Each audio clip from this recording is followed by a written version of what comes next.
They told her the chains were ceremonial. Captain Elena Vance did not believe them. The cuffs were forged from black duranium, etched with sigils older than human spaceflight, and they hummed against her wrists with a low electric whine that promised obedience or pain. She walked between two Concord marshals down a corridor of polished obsidian, her boots clicking against stone that had drunk the footsteps of 1,000 condemned species before her. The Galactic Tribunal had stood for 16,000 years. Humanity had stood among the stars for less than 2 centuries. And today, they wanted to make an example of her. She kept her chin level. She had been told that mattered. Behind her walked her counsel, a thin diplomat from Earth named Hadrian Cole, who had not slept in 40 hours and whose hands trembled when he thought no one was looking. Ahead of her, the great doors of the tribunal hall began to part, and the sound that poured out was not silence and not noise, but something older than both. The breathing of 100 species watching a human being delivered for judgment. Elena Vance was 38 years old. She had commanded the Earth vessel Prometheus for 9 years.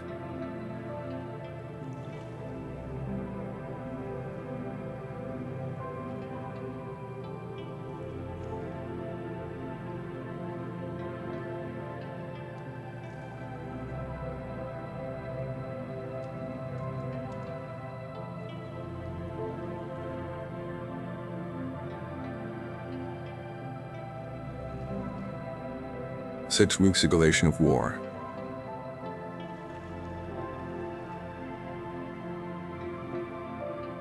She had reduced 400 capital ships and 900,000 crew to drifting slag in 11 minutes. The galaxy called it a massacre. The galaxy was not yet finished being wrong. The doors finished opening. She stepped inside. The tribunal hall had been carved from the inside of an asteroid. Its walls rose in concentric tiers, each tier seating delegates from a member species of the Concord, reptilian vorolic in their gold sashes. The crystalline Iari, glittering like frozen lightning. The slow, patient Brun with their sad whale eyes. The Siphoni ambassadors in their hooded robes.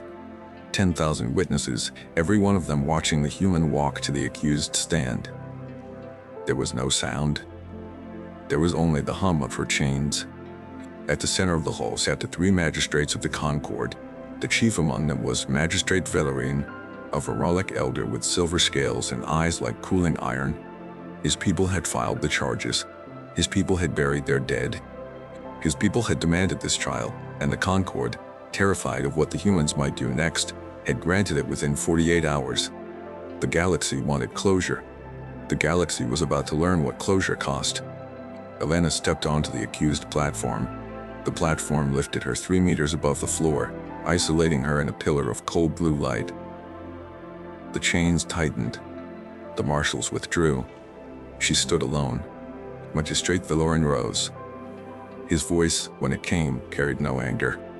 It carried the calm of a man who had already written the sentence in his head. Captain Elena Vance of the human vessel Prometheus, you stand accused of the unprovoked destruction of the vorolic Third Reconciliation Fleet on the 11th day of the Standard Cycle. 912,000 sentient lives. 407 vessels. An act of war committed without the dignity of declaration. How does the human delegation answer? Hadrian Cole stepped to the speaker's plate. His voice cracked once, then steadied. Magistrate, the human delegation enters a plea of justified defense and requests the introduction of classified battlefield evidence at the tribunal's earliest convenience. A ripple moved through the chamber. Justified defense. The arrogance of it. The vorolic delegation hissed. The Iari chimed in cold disapproval. Valorin's tongue flicked once, the only sign that he had heard. Justified defense, Valorin repeated. Against a fleet whose stated mission was a peace embassy to the human colony at Tashin. A fleet which broadcast diplomatic clearance codes for 19 consecutive hours before the human attack. A fleet whose flagship carried the body of my own brother, Ambassador Korath, who had spent 40 years building bridges with your species. He paused. The hull held its breath. You will need to be very persuasive, Captain Vance.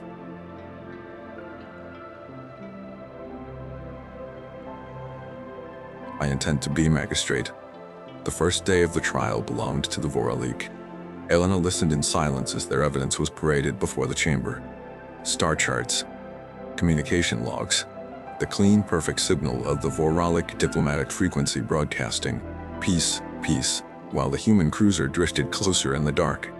Holograms of the fleet's destruction played in slow rotation, the Prometheus releasing its full bombardment array, plasma lances cutting through the formation like a scythe through summer wheat. The Voralic ships had not even raised shields. They had not believed they were in danger. Elena watched the recordings without blinking. She had given that order. She remembered the weight of the words leaving her mouth. She remembered the silence on her bridge afterward, when even her gunnery officer had whispered, "God forgive us, Captain. What did we just do?" She had answered him then. She would answer the galaxy now. But not yet. The Voralic prosecutor, an angular reptile named Sashin Vor, completed his presentation with a final, devastating piece of testimony. He summoned a survivor. A young Voralic girl, no more than 60 cycles old, the daughter of a Sloan captain. She wept openly as she spoke. She had been visiting her father aboard his vessel as part of a heritage pilgrimage. She had survived only because her escape pod had been ejected automatically when the hull breached. She described the screaming. She described the bodies. She described floating among her father's dismembered crew while the human cruiser swept past, hunting survivors. Elena's jaw tightened. That part was a lie. The Prometheus had not hunted survivors. Elena had personally ordered rescue beacons activated. But she said nothing. The chamber was weeping. The chamber was furious. The chamber wanted blood, and Elena understood that interrupting the grief of a child was the surest way to be hated forever. Hadrian Cole rose. He did not cross-examine. He simply bowed his head and said, "The human delegation extends its sorrow to the witness." Bellerin called recess. That night, in the holding cell beneath the tribunal hall, Elena sat on a stone bench and did not sleep. Hadrian came to her with cold tea and worse news. "The Concord has voted on procedure," he said. "The classified evidence has been challenged. 4 members of the council are calling it inadmissible. They say the recordings are forgeries. The Voralic are pushing for an immediate sentencing." "What's the timeline?" "Tomorrow, maybe the day after. If the recordings don't go in, Elena, we lose. They're going to execute you. Publicly. In the Concord Square. They'll dismantle Earth's seat on the council. They'll embargo the colonies." Elena took a slow breath. "And if the recordings go in?" Hadrian looked at her for a long time before he answered. "Then we condemn an empire." The second day began with a motion that nearly ended the trial. Sashin Vor, the Voralic prosecutor, rose with theatrical grief and demanded that the human classified evidence be sealed. He argued that humanity, in its desperation, had fabricated battlefield logs. He argued that no civilized species would withhold defensive evidence for 6 weeks, unless that evidence was a fiction still being written. He argued that the Concord was about to be deceived by a species too young to understand the weight of its own lies. The Ayari delegation, glittering and cold, supported the motion. So did the Thrinari. So did the small but influential Mossfolk delegation, who had old trade ties with the Voralic. The math was tight. If 2 more delegations sided against the recordings, they would be sealed forever, and Elena would die. Hadrian Cole rose to argue. His hands shook on the speaker's plate. And then Elena did something her counsel had begged her not to do. She spoke without permission. "Magistrates," she said, and the chamber went still. The accused was forbidden to address the court directly during procedural motions. It was a violation.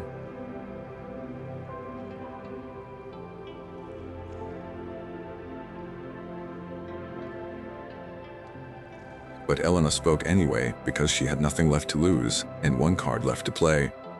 "Magistrates, my counsel has proposed releasing 1 fragment of the classified evidence, only 1, not as part of the trial, as a procedural demonstration to establish authenticity, to allow your own forensic experts to verify the recording before the tribunal decides on admissibility. I submit that no sentencing should occur until the truth has been examined. If the recording is forged, my execution is justified. If it is real, the chamber will need to decide what justice means." Hiss of outrage from the Voralic.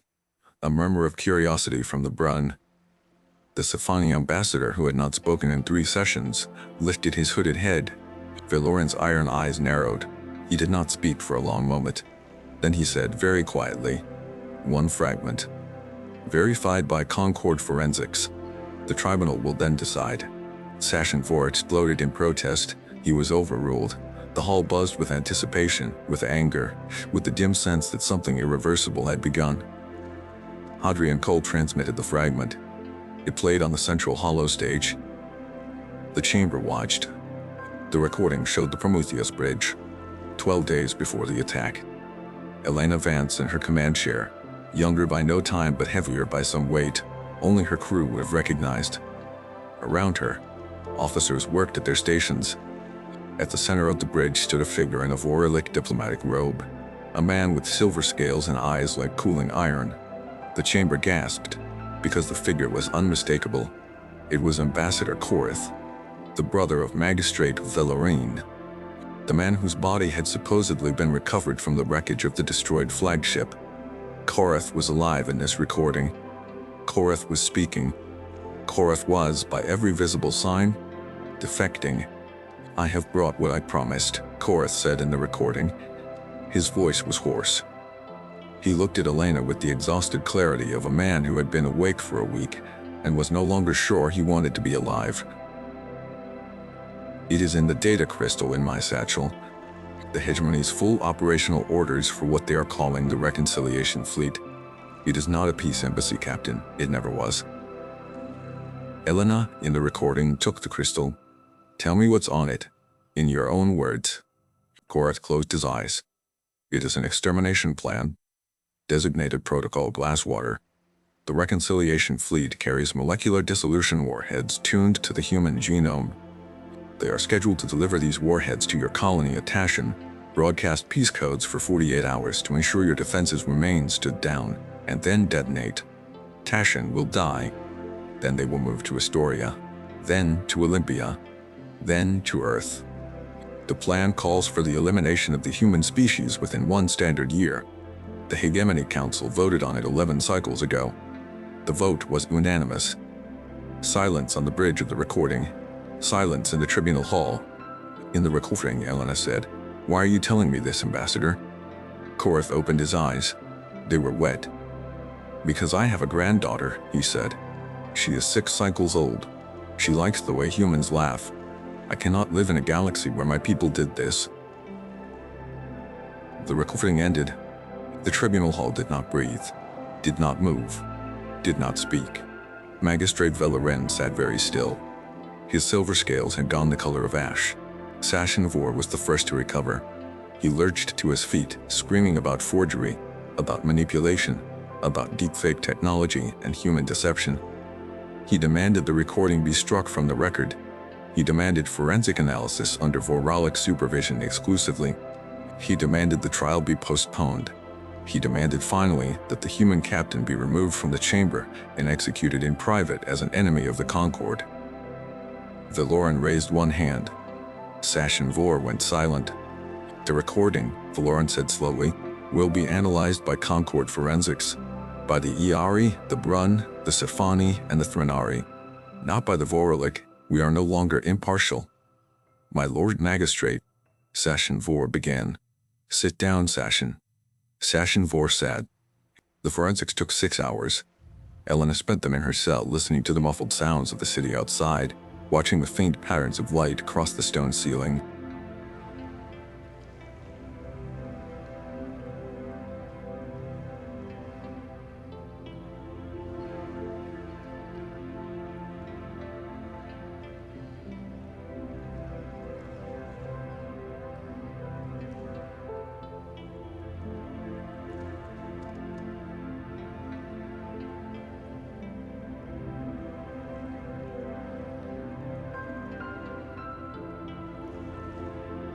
When the chamber reconvened, the lead IRI forensic spoke for the panel. The recording was authentic.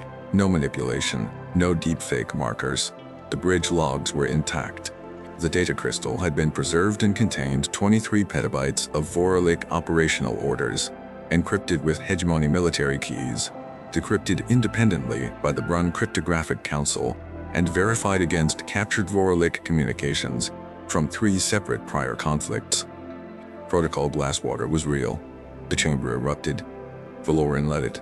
He sat in his chair and watched the storm and said nothing for a long time.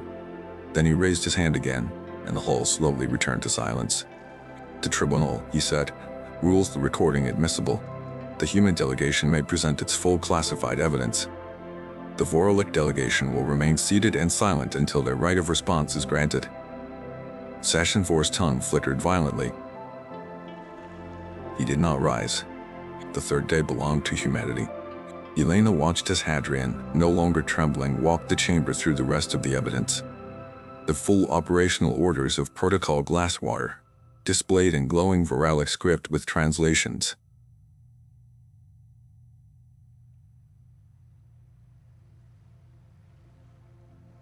The list of human colonies, each with assigned destruction dates, each annotated with population estimates the Voralik had quietly gathered over 40 years of supposed friendship. The orders were signed by the Hadrian High Council. The signatures were verified. Then came the recordings from the Prometheus itself. Not just Korth's defection, but the 72 hours that followed. Elena's bridge in continuous session, weighing options. The argument with her first officer, Commander Yusra Adil, who had begged her to bring the evidence to the Concord first. If we go to the Concord, Elena had said in the recording, they investigate, they debate, they convene a panel. The Voralik fleet reaches Tashin in 9 days. 2 million people live on Tashin, Yusra, including 31,000 children. We do not have 9 days. Then we evacuate Tashin. With what ships? The nearest evacuation fleet is 16 days away. The Voralik will detect the evacuation and accelerate the strike. They have the warheads tuned. They built them in secret over 12 years. We are out of time. Captain, if you fire on a Voralik fleet without Concord authorization, you start a war. Yusra. The war started 12 years ago. We are just the first ones to notice. Silence on the recorded bridge. Silence in the tribunal hall. In the recording, Yusra Adil, who had served Elena for 7 years, who had been the godmother of her sister's child, who had once carried Elena out of a burning shuttle on Centauri Prime, looked at her captain for a long time. Then she said, "Then we do it together, and we'll tell the truth afterward." Elena, in the recording, nodded once. Plot the intercept. The chamber watched the rest. The careful approach of the Prometheus through the Veil cluster. The active scans confirming the warheads aboard the Voralik flagship. The final moment, with Elena alone in her ready room, recording a personal log she had never expected anyone else to see. "My name is Elena Vance," she said in the log. "I am the captain of the Earth vessel Prometheus. In 31 minutes, I am going to commit what every species in the Concord will call a war crime. I have evidence that the Voralik fleet I am about to engage carries weapons designed to extinguish my species. I have transmitted this evidence to Earth Command and to my council. I have not transmitted it to the Concord, because the Concord will not act in time. I do not know if I am right. I think I am right. If I am wrong, I will burn for it, and I will deserve to burn. If I am right, then I am still going to burn for it. Because the galaxy will demand a body for what I am about to do."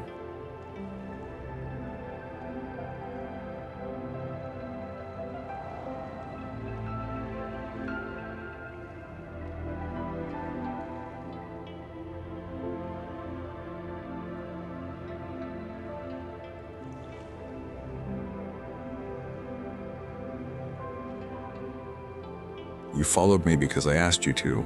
The choice was mine. The blame is mine. If any of you survive what comes next, tell my mother I love her. Tell my sister to give the dog a steak. Tell the galaxy that we tried, and we tried, and we tried, and at the end we did the only thing we could do." Vance out. The recording ended. The chamber did not erupt this time. The chamber wept. The grown ambassador, ancient and slow, stood up in his tier and began to keen, a low wail song of grief that the translators could not render.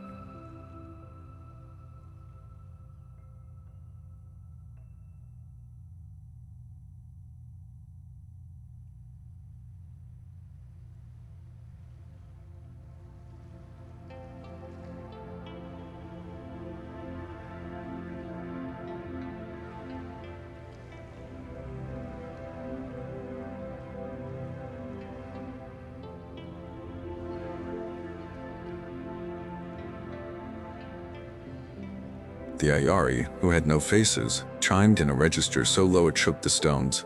Even the Vora-like delegation sat silent. Some of them, Elena saw, were crying. Valoran called recess. In the corridor outside, before she was returned to her cell, Magistrate Valoran himself approached her. He was alone. The marshal stepped aside at his gesture. "Captain," he said. "Magistrate." He looked at her for a long time. His silver scales had not regained their color. "My brother," he said finally. "In the recording, he said he had a granddaughter." "Yes. I have never met her. She survived, Magistrate. She is on Earth. We have been protecting her since the day Korath came aboard. She is well." Valoran closed his eyes. "You knew," he said. "You knew my brother was alive. You knew, and you said nothing. He asked us to say nothing. He asked us to wait until the trial. He said his testimony would only matter if the chamber heard it from his own evidence first. He was afraid that if the hegemony knew he had defected, they would accelerate the strike." "Where is he now, Captain?" Elena hesitated. "He is in this building, Magistrate. He has been here since the trial began. He is waiting for your call." Valoran opened his eyes. They were wet. "Tell my brother," he said quietly, "that he may come home." The fourth day began with Korath's testimony. He walked into the tribunal hall on his own, unchained, dressed in the simple gray robe of a witness. He did not look at the Voralic delegation. He looked at his brother. Valoran looked back. Neither spoke. Neither needed to. Korath took the stand. He named names. He named the 7 members of the Hegemony High Council who had architected Protocol Glasswater. He named the 4 research stations where the warheads had been developed. He named the 3 covert shipyards where the reconciliation fleet had been retrofitted. He named the Voralic intelligence operatives embedded in the human colonies who had been gathering targeting data for 40 years under the cover of cultural exchange. He named, finally, the secondary protocol, the one that would have activated if Glasswater failed. Glasswater 2 had been designed to frame humanity for the destruction of a Voralic peace fleet. The fleet would arrive at Tashin, broadcast peace, detonate its own warheads, and transmit a falsified signal blaming the human cruiser tasked with welcoming them. The Concord would respond with overwhelming force. Earth would be glassed within a year. Humanity would die, labeled as the aggressor. The galaxy would mourn the Voralic peacemakers and never know they had been the executioners. Captain Elena Vance, in firing first, had not started a war. She had collapsed an empire's masterpiece. The chamber sat with that for a long time. Sashin 4 rose, slowly, like a man with broken legs. He spoke quietly. He did not deny the evidence. He could not. He asked only one question of the witness. "Ambassador Korath, did the entire Voralic people know of Glasswater?" Korath looked at him. "No." "Then the people of the hegemony are not all guilty." "No." "Then what would you have the tribunal do?" Korath was silent for a long moment. Then he said, "I would have the tribunal do what the human captain did. I would have it act in time. I would have it dismantle the High Council that planned this. I would have it return our shipyards to peaceful manufacture, our research stations to peaceful science, our intelligence networks to legitimate diplomacy. I would have it demand reparations to every human colony surveilled. I would have it strip the hegemony seat on this Concord for 1 full generation, until our young have grown without the shadow of what the old built. And I would have it acquit Captain Vance of every charge, and I would have it stand and salute her because she has saved more Voralic lives than she has taken. The Glasswater warheads magistrates were not stable. The dissolution agent was designed to spread through atmosphere. It would not have stopped at Tashin. It would have leapt from human worlds to ours within a decade. Our scientists knew this. They calculated acceptable losses. They were willing to extinguish themselves to extinguish you.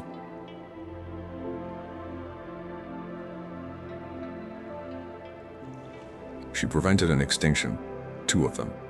The tribunal hall was silent. Sashin 4 lowered his head. He was, Elena realized, weeping, not for the hegemony, for what the hegemony had become. "The Voralik delegation," he said at last, "withdraws all charges. The Voralik delegation surrenders the 7 members of the High Council named by Ambassador Korath into the custody of the Concord. The Voralik delegation requests, with great shame, the mercy of the tribunal in our cooperation." He sat down. Bellerin stood. "The tribunal," he said, "will recess for deliberation. The accused will return to her quarters, not her cell." Elena was unchained on the floor of the chamber. The marshals bowed when they removed the cuffs. She did not know what to do with that. She walked out of the hall without speaking, because she did not trust herself to speak. That night in her quarters, Hadrian Cole came to her with a bottle of something old and amber and silent. He poured 2 glasses. They drank without toasting. "You're going to walk free, Elena." "I know. You don't sound happy." She looked at the glass in her hand. The amber liquid caught the light from the city outside, the great glittering Concord city, the heart of a galaxy that had nearly lost 2 species in a single generation. "Yusra Adil is dead, Hadrian." "I know. She died in the engagement." Voralik Point Defense caught the Prometheus's starboard quarter in the 3rd minute. "We had no time to evacuate that section. Yusra was running damage control. She drowned in vacuum. I gave the order that put her there. You gave the order that saved 2 million people on Tashin. I know that too. Both things are true." Hadrian was silent for a long time. "You will live with both," he said finally. "It is the price." Elena drank.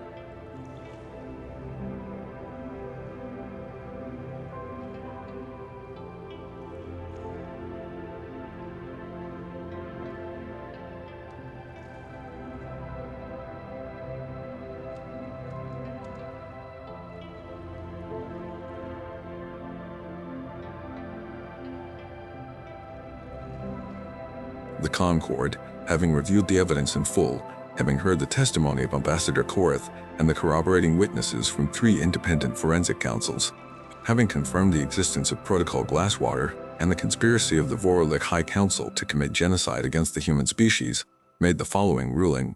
Captain Elena Vance was acquitted of all charges. Her actions were ruled justified defense under Concord Article 41, the Species Preservation Clause, a clause invoked only twice before in the 16,000-year history of the tribunal, and never successfully until that day. The Voralik hegemony's seat on the Concord was suspended for a period of 1 full generation, 60 standard years, with reinstatement contingent on the complete dismantling of the glasswater infrastructure and the surrender of all named conspirators. The 7 members of the Voralik High Council were declared enemies of the Concord. They would be tried separately on capital charges. Reparations were ordered to every human colony surveilled. The total figure was so vast that it would take the hegemony 3 generations to pay. Earth's seat on the Concord was elevated. The human delegation, formerly a probationary member, was granted full voting status with immediate effect. The galaxy would never again make decisions without humanity in the room. And then Valoran did something the tribunal had never done in its 16,000-year history. He stepped down from his magistrate's chair. He walked across the floor of the chamber.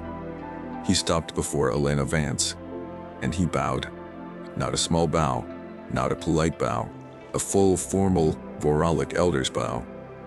The kind of Voralik gave only to one who had saved his bloodline. The chamber rose with him. 10,000 delegates from 100 species. They bowed. Elena Vance stood alone in the pillar of cold blue light, no longer shining now because they had turned the prisoner's spotlight off, and she did not know what to do with her hands. She had prepared herself to die. She had not prepared herself for this. She bowed back. When she lifted her head, Bellerin was looking at her with something that was not quite forgiveness, but was beginning to be related to it. "Captain Vance," he said, "on behalf of the Vorlik people, I ask that you forgive what we almost did. I do not expect the answer today. I expect to spend the rest of my life earning it." Elena swallowed. She thought of Yusra Adil. She thought of the children on Tashin who had never known how close they came. She thought of the Voralik girl on the witness stand, weeping for a father whose ship had carried weapons meant to murder 6-year-olds on a world she had never seen. "Magistrate," she said, "there is no Voralik people who did this. There were 7 of them, and they hid it from everyone, including their own children. The forgiveness you want is not mine to give. It belongs to the dead and to the children who almost were. I cannot speak for them. But I can tell you this. My ship will be in your space again next year on a peace patrol. I will visit your homeworld. I will meet your brother's granddaughter. I will laugh with her, the way she likes humans to laugh. And I will do my job, which is to keep watching, because empires do not die in one trial. They die slowly, over generations, when the children who lived through the trial decide not to build the next one. Bellerin closed his eyes. That, he said, will be enough. She left the tribunal hall through doors that opened for her this time, not for her marshals. The Concord square outside was full. Word had spread. Humans, Voralik, Brun, Stefani, Iari, Thrinari, every species that walked the great city had come to see her walk out. They did not cheer. They did not jeer. They watched. The galaxy was learning what she looked like, the captain who had fired first and been right, the human who had been condemned and had condemned an empire instead. She walked toward them slowly. She did not smile. She did not wave. She carried Yuzra Adil in her chest like a stone, and she would carry Yuzra for the rest of her life. At the edge of the square, a small Voralik child broke from her parents' grip and ran across the open stones. She stopped a meter from Elena, looking up with wide, wet eyes. "Are you the human captain?" she asked.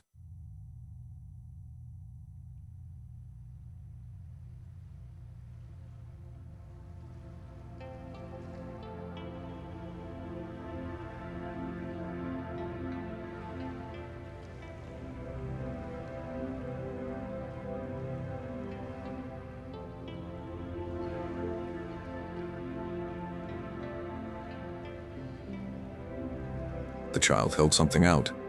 A small carved figure, shaped like a sailing ship, made from pale Voralik wood. "My grandfather made it. He said to give it to you. He said you saved his life and he never met you." Elena took the carving.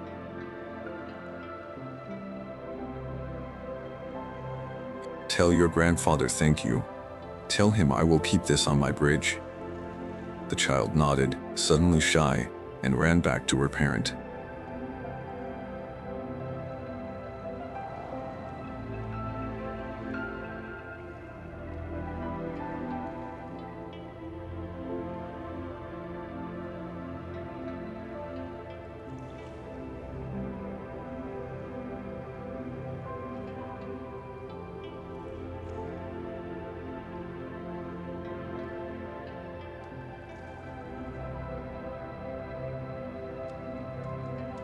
She walked to her shuttle.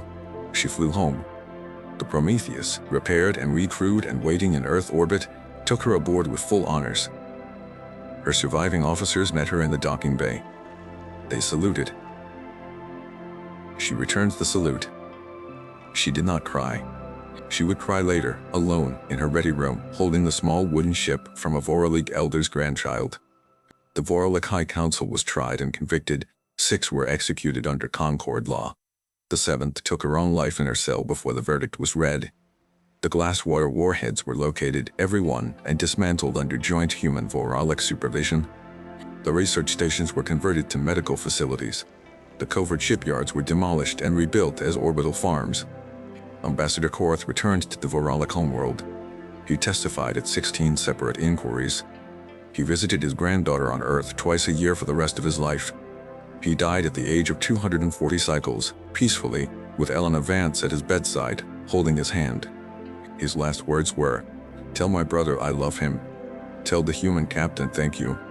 Elena commanded the Prometheus for 11 more years. She was offered admiralty 4 times. She refused 4 times. She said the bridge of a cruiser was where she belonged, because she had paid for it, and she was not finished paying. She kept the small wooden ship on her command console until her last day in the chair. And the galaxy, the great glittering Concord that had nearly missed an extinction, learned a lesson it would not forget.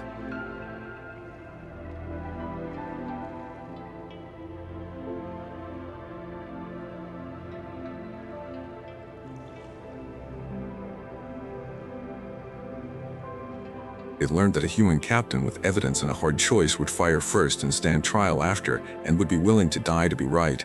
It learned, most of all, that empires built on the quiet murder of younger species.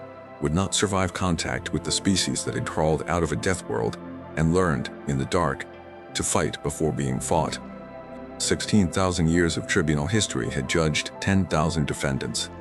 Captain Elena Vance was the first who, by her trial, had judged the court itself. The Concord that emerged on the other side was not the Concord that had condemned her. It was harder.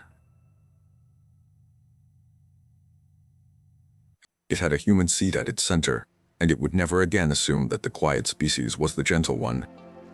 In the long histories that the Brun would later write of that age, the trial was not remembered as the trial of Elena Vance.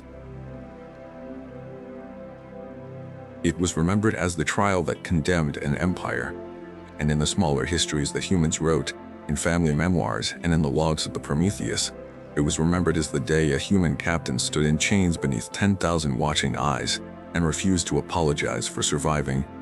She lived to be 94.